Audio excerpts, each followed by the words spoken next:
根据俄罗斯国防部的最新通报，俄军对乌克兰军事指挥和能源系统目标实施打击。乌克兰方面同一天则表示，乌军在东部战线击退俄方多处进攻。俄罗斯总统普京称，俄对乌的攻击是对乌方此前用无人机袭击黑海舰队的回应。他又表示，俄罗斯天然气工业股份公司获准参加了北溪管道爆炸现场调查。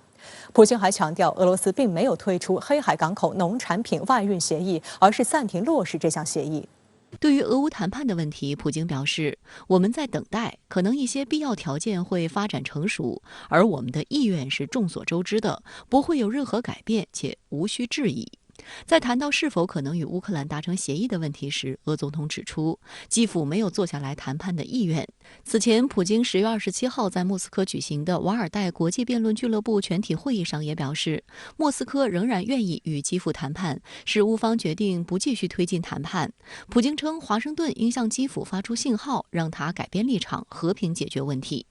普京还表示，俄罗斯天然气工业股份公司获准参加了北溪管道爆炸现场调查。俄方专家在爆炸现场发现2个深度分别为3米和5米的弹坑。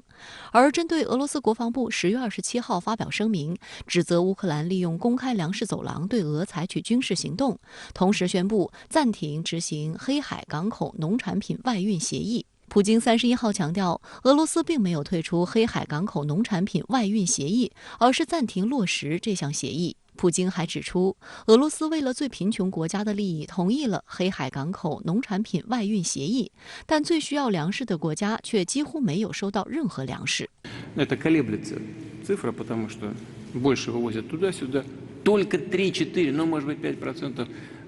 шло в пользу так называемых беднейших стран по классификации ООН. Но,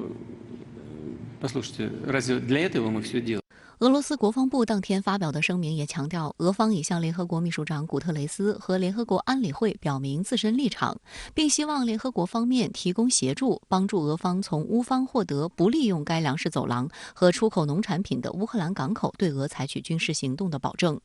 俄罗斯外长拉夫罗夫31号在与土耳其外长恰武什奥卢通电话时强调，乌克兰必须确保其不会利用人道主义走廊和出口农产品的乌克兰港口来实施针对俄罗斯的军事行动。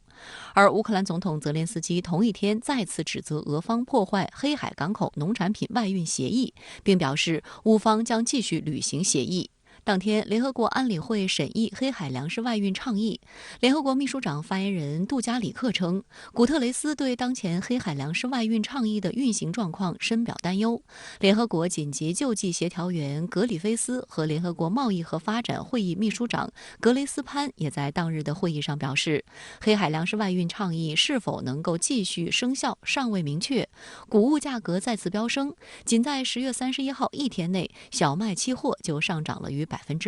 对于中方是否支持乌克兰扩大粮食出口的提问，外交部发言人赵立坚1号回应称，中方在乌克兰问题上的立场是一贯的、明确的。当前形势下，我们认为所有相关各方都应该保持冷静克制，避免局势进一步升级，共同推动局势缓和。关于你提到的有关的粮食问题，中国提出了国际粮食安全合作倡议，我们愿同各方就此加强沟通合作，促进形成更多的国际共识，为确保世界粮食安全做出积极的贡献。10月31号，国务委员兼外长王毅应约同美国国务卿布林肯通电话，双方就乌克兰等问题交换了看法。王毅强调，各方应保持克制、冷静决断，加大外交努力，避免局势进一步升级甚至失控。只要有一线希望，就不能关闭谈判的大门；只要有1%的可能，就要为和平付出100%的努力。